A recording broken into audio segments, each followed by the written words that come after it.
अदा कर रही है और नए धर्म के जन्म की संभावनाओं को प्रकट कर रही है। आज बड़ी अजीब हालत है। आज अजीब हालत यह है कि जिसको हम कहें कि जो मंदिर नहीं जाता, हमारे पुराने शास्त्र को नहीं मानता, हमारे पुराने सिद्धांत को नहीं मानता, बहुत संभावना उल्टी हो गई है। संभावना ये हो गई है कि उस आदमी की जिंदगी में धर्म थोड़ा ज्यादा हो सकता है बजाय उनके जो मंदिर जाते हैं, पूजा करते हैं, प्रार्थना करते हैं। सच तो यह है कि इस सदी के समस्त बुद्धिमान विचारशील लोग धर्म के कारागृहों में खड़े होने को राजी नहीं रह गए। उसका कारण यह नहीं है कि लोग अधार्मिक हो गए, उसका कारण कुल इतना है कि अब धर्म वैज्ञानिक होने की चेष्टा कर रहा है और अवैज्ञानिक धाराएं उसे छोड़नी पड़ेंगी, उन्हें वो छोड़ रहा है। तो आज उल्टी बात हुई है। अगर हम बुद्ध के जमाने में लौटें या कृष्ण के जमाने में लौटें तो उस जमाने का श्रेष्ठतम बुद्धिमान आदमी धार्मिक था, और आज अगर हम धर्म की तरफ देखें तो आज का सबसे कम विकसित आदमी धार्मिक मालूम पड़ता है।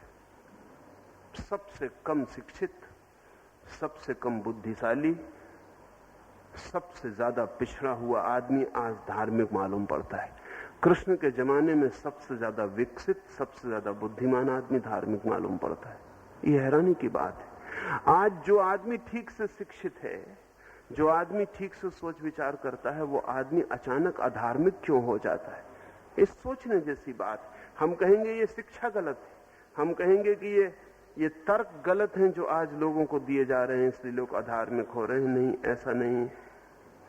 बात उल्टी हो गई है। बात ऐसी हो गई है कि धर्म अब वैज्ञानिक सुचिंतित होने की चेष्टा कर रहा है, और जब सुचिंतित होने की चेष्टा धर्म करेगा तो निश्चित ही विचारशील लोग बंधी हुई धाराओं के बाहर हो जाएंगे।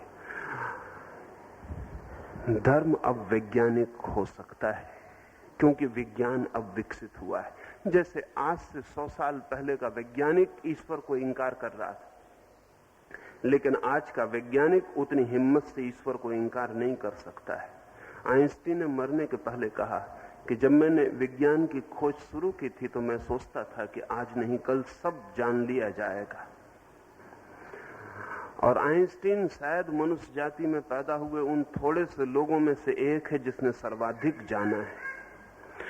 मरने के 2 या 3 दिन पहले आइंस्टीन ने अपने एक मित्र को कहा कि जो भी मैंने जाना है आज मैं कह सकता हूं कि उससे सिर्फ मुझे मेरे अज्ञान का पता चलता है और कुछ भी पता नहीं चलता, और जो जानने को शेष रह गया है वो इतना ज्यादा है कि जो हमने जान लिया है उसकी तुलना भी नहीं की जा सकती। मरने के पहले आइंस्टीन ने कहा कि मैं एक रहस्यवादी की तरह मर रहा हूं, एक वैज्ञानिक की तरह नहीं। मुझे जगत रोज रोज ज्यादा मिस्टीरियस, ज्यादा रहस्यपूर्ण होता चला गया है। जितना ही मैंने खोज की है उतना ही मैंने पाया है कि खोज करने को और भी ज्यादा आयाम खुल गए हैं और डायमेंशंस खुल गए हैं। जितने दरवाजे मैंने खोले पाया कि और बड़े दरवाजों पर पहुंच गया हूं। जितने रास्ते मैंने पकड़े पाए कि और बड़े राजपथों पर मुझे पहुंचा दिया गया है।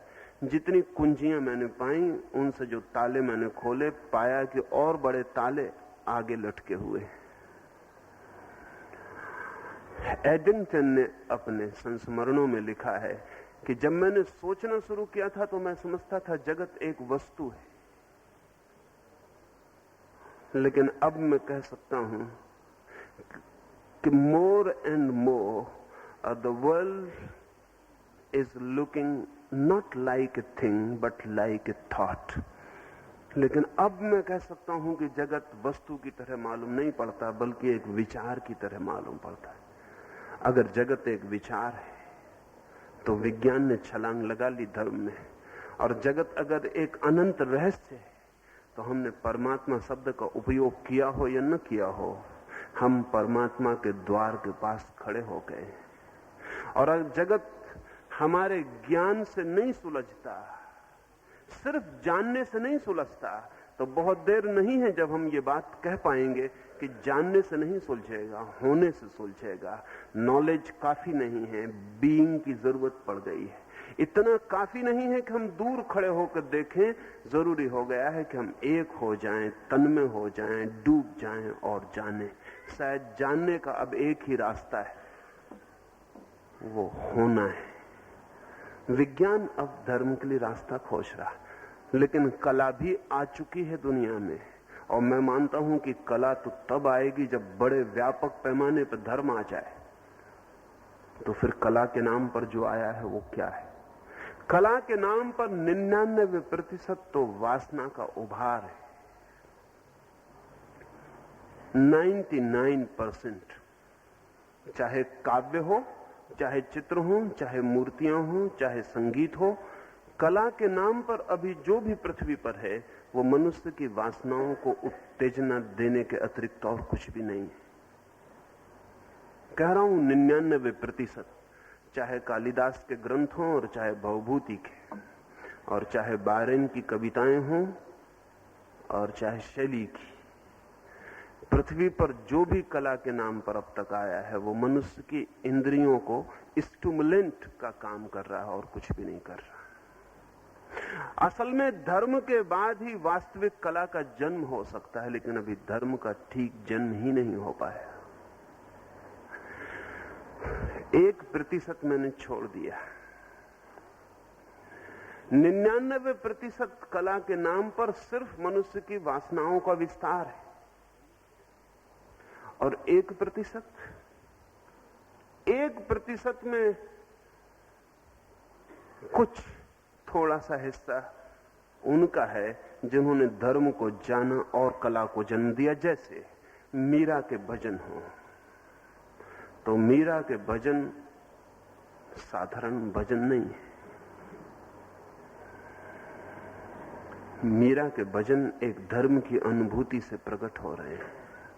एक अनुभूति है भीतर और फिर अभिव्यक्ति हो रही है। कुछ पाया गया है और अब बांटा जा रहा है। आमतौर से लोग समझते हैं कि मीरा ने भजन कर करके भगवान को पा लिया। मैं नहीं समझता। मीरा ने भगवान को पाके भजन गाने शुरू किए, क्योंकि भजन को गा के कोई भगवान को कैसे पा सकता है? इतना सस्ता भगवान कि आप भजन गाएंगे और भगवान को पा लेंगे? नहीं, भजन गाना मीरा का भगवान को पाने का रास्ता नहीं है। भगवान को पाने का जो फुलफिलमेंट है, जो तृप्ति है, उसकी अभिव्यक्ति है, धन्यवाद है, साधना नहीं है। चैतन्य नाच रहे, वो नृत्य कोई भगवान को पाने के लिए नहीं, तो सभी नाचने वाले भगवान को पा ले। और चैतन्य से अच्छे नाचने वाले जमीन पर हैं, और मीरा से अच्छे गाने वाले लोग जमीन पर हैं। लेकिन चैतन्य के नाच की बात और है। चैतन्य की ये थिरक भगवान को पाने के लिए नहीं, भगवान को पा लेने की थिरक है। ये भगवान समा गया भीतर। अब ये चैतन्य नहीं नाच रहे हैं, अब ये भगवान ही नाच रहा है। अब ये प्याली भर गई है और ऊपर से बह रही है, और अब ये बहती हुई प्याली से जो कला पैदा होगी वो बात अलग है। कृष्ण की बांसुरी, कृष्ण से अच्छे बांसुरी बजाने वाले हुए हैं, हो सकते हैं। शायद प्रतियोगिता में कृष्ण बांसुरी बजाने में जीतेंगे कि नहीं जीतेंगे ये पक्का नहीं कहा जा सकता, लेकिन फिर कृष्ण की बांसुरी का कोई मुकाबला नहीं है। बांसुरी के तल पर कृष्ण को जीतने वाले लोग हो सकते, लेकिन कृष्ण के तल पर कोई मुकाबला नहीं, क्योंकि जहां से ये बांसुरी के स्वर आ रहे हैं वहां अब कृष्ण नहीं है, वहां परमात्मा ही है। ये बांसुरी कोई खबर दे रही है, ये बांसुरी भीतर जो बजा है उसे बाहर फैला रही है, भीतर जो अनगूंज पैदा हुई है उसे बाहर पहुंचा रही है। 1% कला ऐसी है जिसे हम कला कह सकें, बाकी 99% कला सिर्फ मनुष्य की वासनाओं की सेवा से ज्यादा नहीं है। और इस 99% कला में मैं उस कला की भी गिनती करना चाहूंगा जो वासना के विपरीत खड़ी। इसे थोड़ा समझना मुश्किल पड़ेगा, क्योंकि वासना के खड़े होने के दो ढंग हैं। एक तो वासना सीधी खड़ी होती है जिससे हम परिचित हैं, और कभी कभी वासना शीर्षासन भी करती है जिससे हम परिचित नहीं हैं। वासना जब शीर्षासन करती है तब हम समझते हैं कि